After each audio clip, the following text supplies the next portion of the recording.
does Jonathan Gannon make a decision of, well, Drew Petzing is going to get me fired or Kyler Murray is going to get me fired? That has to be the conversation he has with Monty Ossenfort. Who gives us a better opportunity to remain employed and win games eventually? I see a lot of anti-Drew Petzing rhetoric on the Twitter streets. I see a lot of Kyler Murray QB1 rhetoric. We see some people who are still staunchly committed to K1 as my quarterback until further notice. I think the median right now, the average is just, this isn't working with Drew Petzing. At minimum, he has to be gone. And Kyler Murray is under immense scrutiny here. Cardinal fans, it feels like, are fed up with that combination, but wisely aren't ready to pivot off of K1 until a better option comes about. And I think that's really what we're going to be discussing here the next 2 weeks in this offseason is how does Kyler Murray and this offense finish the year? Yeah. And if it resembles the status quo, this is going to be a very impactful and significant offseason for Drew Petzing, Monty Ossenfort and Jonathan Gannon to navigate. And it all centers, Bo, around this passing game that has completely, let's just call a spade a spade. It has let the team and the city of Phoenix and this fan base down for 2024. Yeah, it was an issue kind of before the bye, but the wins were coming, right? They had ripped off 4 in a row, and they were 6-4 through 10 games. And then they came out, first game up in Seattle, and they were held out of the end zone, right? They lost 16-6. Kyler had thrown that brutal pick 6 on 4th and 1.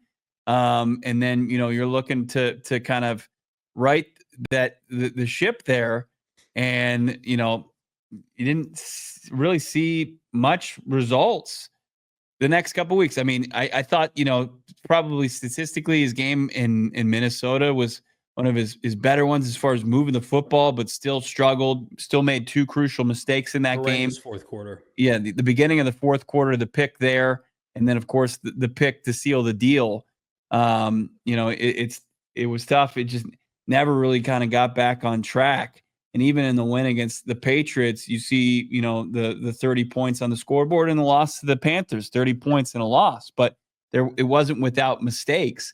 But overall, like the full resume of this season in this passing attack. Let's take a look at these numbers. Damon put together some great looking graphics, except for the numbers that go in the charts. Those will make you kind of heave up your Christmas leftovers. Passing offense 2024 season rankings, Johnny. Yeah, they are 22nd in passing yards, total passing yards per game, whatever you want to call it. Passing touchdowns, they are 29th at 16th, but I posted this on Twitter. They're basically last because Kyler Murray, of all the quarterbacks that have started 15 games or more, sans the 2 teams that played yesterday, with Baltimore, the Arizona Cardinals are last in passing touchdowns from their starting quarterback. The only teams that are worse are teams that their starters have missed like significant time, like what's going on with, Jacksonville and some of these other teams. For instance, though, like Tua in Miami has more touchdowns than Kyler Murray. He's played 11 games, right? There's a lot of that going on. And then this is probably the most damning statistic of the year. JG came, joked about shots and explosives. How about blowing up this offense with explosives this offseason? Because 20-plus yards passing play, they're 29th in the NFL, just 35. And then this is the most damning statistic of the year. They have 3 plays in the passing game over 40 yards. Let me repeat that. This year they've had 3 plays that have netted them 40-plus yards all season long. Some teams get that, Bo, in like a single game. Cardinals have had how many games? They've played 15 games, and they have just 3 40-plus yard passing plays. Now, it doesn't include the run game. A lot of people quick to point it out. Congratulations. What's that got you? And then lastly, interceptions, relatively speaking, 9th. But for a team that doesn't throw the ball downfield, I wouldn't expect them to have a ton of interceptions. And a lot of them have come as of late. But like your first impression when you look at these numbers we knew it was bad. Keep in mind, friends, the Cardinals are 28th, 29th ahead of teams like the Giants are drafting a quarterback. The Raiders are drafting a quarterback. Jacksonville, who's in quarterback purgatory, they've missed their quarterback all year. Those are the teams the Arizona Cardinals are currently ahead of right now. What does that say about their situation throwing the football, Bo? it's in a tough spot. Times are tough. That's what it's saying. And I think I can remember those plays, the 340+ yard plays. Can you remember? Here, rattle them off. Well, you got the 60-yarder from Marv way back in week 2, right? We had Michael Wilson was a 41-yarder just a couple weeks ago. 2 weeks ago, yep. That was against Seattle. And I'm just missing the third one. I mean, it had maybe like a screen to either Trey or James Conner, I feel like. James Conner, yeah. I think you're right with James Conner, and that would not have been. Was it? No. It was the Greg Dortch pass underneath. That was 39 yards. So that would have been just a yard short. As far as, and this is a bad pot, 44-yarder to James Conner to open up it was the opening series against the Jets that his buttocks was down on the 1-inch line. It's just not, I mean, I don't like to call for people's jobs here. I don't like to come on this show and talk about people being fired around the holiday season. Those are, that's a fireable offense, looking at that. I don't care your yards per carry. You know who likes to run the ball? Typically, teams that can't throw the football. Like, running the football is the icing in the NFL now. No, I just, you need to be able to do it. It's part of the cake. It can't be the cake, right? Like, the Arizona Cardinals are investing $50 million in the quarterback. They took a receiver 4th overall. They took a wide receiver that they're developing in the top 100. They have one of the best tight ends, if not the best young tight end in the NFL, and Trey McBride, who, by the way, does not have a receiving touchdown. They have, and somebody asked me today on Twitter, is it their offensive line? No, their offensive line is fantastic. They've allowed less than 30 sacks. They're above average in both pass protection and running the football. By the way, they run the football top 5 in the NFL. Like, if this does not scream wholesale changes, and like, do you and I feel like it's going to get better these next 2 weeks? You think there's just going to be explosives all over the place against Kyle Shanahan and Sean McVay? I don't. I looked up those numbers today, and I'm like, I knew they were bad. Those are significantly worse than I thought they were. Yeah. Easy No Steroids wants to know, what does he want us to do with all this information? I mean, get a barf bag, you know. I just ingest it. I think the Cardinals know this. The Arizona Cardinals know that their passing game is horrendous. And like, here, let's bring up Kyler Murray's statistics post-bye. The biggest clutch time of the year. Bo, as you mentioned, we could digest a bad passing game if it led to wins at 6-4. You can beat the Chargers and screw around 17-15 as long as you were getting the dubs. What happened when the dubs go down the toilet and you're 1-4 post-bye? Bo Brock, as you break down these numbers here, 4 touchdowns to just 6 interceptions, pedestrian passer rating, 81. I mean, we all know the numbers, but magnified now with how egregious the total passing yards is, it makes a case for serious changes. Yeah, it's something that if it happened in the beginning of the season and you flip this year and he finished like he started and not the reverse. I mean, this is the stuff where you say, hey, we're going the wrong direction to end the year. And it's not just the passing. I mean, look at the lack of rushing and the attempts have been down.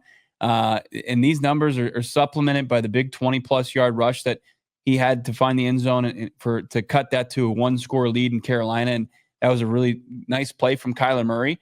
But overall, these numbers, and it could have just as easily been a 7th interception if you don't get bailed out by the flag there against the Patriots, which would have been another crucial play that would have put the Patriots deep in Cardinals territory, down 16-3. Like, they could have been knocking on the door to cut that to a 1-score game. Like that, when I look at the interceptions, there's one thing to turn the football over, but to turn it over in just such a critical manner like he has post-bye, that's where there's some concern for me. Like I mentioned, like the pick 6, like the moon ball on 4th and 1. The pick I mentioned that was negated by penalty, and thank God. The pick to open up the 4th quarter against the Vikings, to pick to seal the game in that. The back-to-back picks that turned into 14 points for the Seahawks when you're up 7-0, and next thing you know, it's 14-7. It's just been tough. You start to look at, you throw one in the 4th quarter, 3:20 left in the game. Your offense was on the Panthers side of the 50-yard line, a ball intended for Michael Wilson. And, luckily your your defense gets you the ball back, and everybody can see that Trey McBride was open underneath. It's just like, what happened? And that's one of those things where it's like some of these decisions, poor decision making, you can't put on Drew Petzing. But no doubt. And like I saw somebody in the chat, it was like Amadeus, or forgive me for not remembering the username, but was asking like, sounds like Bo and Johnny are saying without saying it that they're on Kyler, and that's not the case.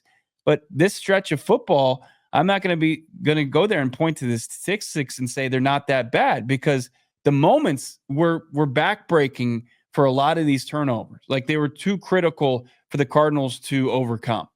Yeah, we're not anti-Kyler Murray. We're anti-losing. I'm anti-watching bad football. We want to be supportive of everybody who reps an Arizona Cardinal uniform, but we'd also be huge fraud fanboys if we sat up here and said, you know what, Kyler Murray's been great. It's not a Kyler Murray problem. It's this, that, and the other. Like, I think that, yeah, Drew Petzing has been a big-time issue this year. So Kyler Murray has been awful post-buy. Like, it's indefensible. If Kyler Murray was playing good football post-buy, guess what? They'd be in a position to win the NFC West still. Now, this is where it becomes very difficult to navigate what Jonathan Gannon and Monty Osford are going to do after these next two games, because if Jonathan Gannon handpicked Drew Petzing to be his offensive coordinator, and that should not be devalued. Like, that was his guy that he brought over from Cleveland, but he knows the importance of the quarterback position. Like, if somebody's got to go this offseason, because it does feel like whatever Drew Petzing wants to do, maybe he can't maximize it with Kyler Murray. And on the flip side, maybe Kyler Murray's skill set is not a fit for Drew Petzing. I mean, Kyler Murray, and I didn't put this on the graphic with Damon, he's got 1 300-yard passing game this year. He's got 3 games of multi-touchdown passing touchdowns. And most of the time it's 2, right? Like, something's got to give here. They're not changing personnel. Personnel set. You're going to go left guard, maybe a right tackle this year. That's about it, right? Yeah. So does Jonathan Gannon make a decision of, well, Drew Petzing is going to get me fired, or Kyler Murray is going to get me fired? That has to be the conversation he has with Monty Osford. Who gives us a better opportunity to remain employed and win games eventually? And I'm going to tell you right now, offensive coordinators are a dime a dozen in the NFL. It's not a debate. It's not a debate. We're not talking about head coach here. We're not talking about you're talking about a $50 million quarterback, and you're talking about a coordinator. The architect for the Golden State Warriors, who had won 4 championships, Bob Myers, once said, like, it's just far easier to get rid of a coach than it is to get rid of a player. I mean, it's a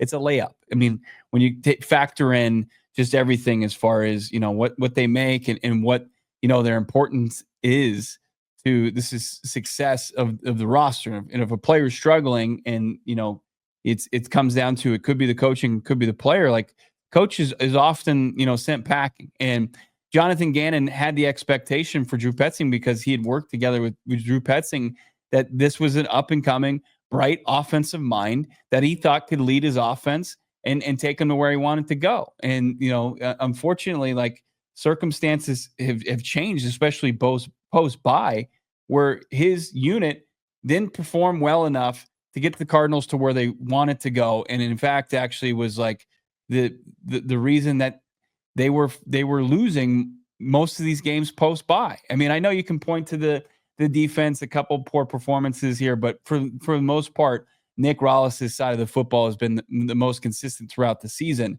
But I don't think that there would be much of a hesitation. There would be heartache.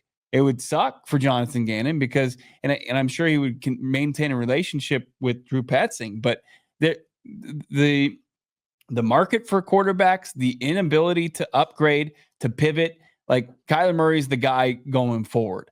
I think that if they were staring down the decision, they would move off the OC. When you've got Russell Wilson winning, 10 games or whatever, Justin Fields, Russell Wilson winning 10 games in Pittsburgh, Kevin O'Connell finding Sam Darnold on the scrap heap, Tampa getting Baker Mayfield to play good football. Yeah, I just feel like here's what cannot be disputed. We have this triple source here at PHNX Cardinals. Jonathan Gannon loves Kyler Murray. He commends his leadership. He commends his work ethic, whether you despise him or not. Like if we knew that Jonathan Gannon had angst with Kyler Murray and didn't respect him, didn't respect his game, we would tell you guys. That would be out there. That's not the case. So it's like, if he knows that that's his meal ticket right now until better options are presented, and you've got an offense that cannot throw the football, and you've got, like, Monty Ossenford will sit down with Jonathan Gannon at the end of the year, and they're going to have to make a conscious decision of what's best for the team, what's best to unlock Marvin Harrison Jr. to help us win games. Because is it the coordinator that has shown an innate ability not to be able to develop a long, deep passing game? All this stuff's going to be under an immense microscope and scrutiny. And do not get it twisted for 1 second. If they are embarrassed on national TV Saturday night and the offense looks like ass, if the offense looks like the possession right before the end of the game in Carolina at the end of regulation, when they were screwing around and they couldn't get to midfield and Chad Ryland had to bail them out, imagine that projected on national TV for 4 quarters. I mean, it's just, at the end of the day, Bo, you said it, like, you're not getting rid of Nick Rallis. Jonathan Gannon's the head coach. He's a defensive head coach. You're going to go out and say, Monty Ossenford, Jonathan Gannon, spend the month of back half of January into February finding a new offensive coordinator. That's the NFL. Yeah, that's the ugly part of the business here.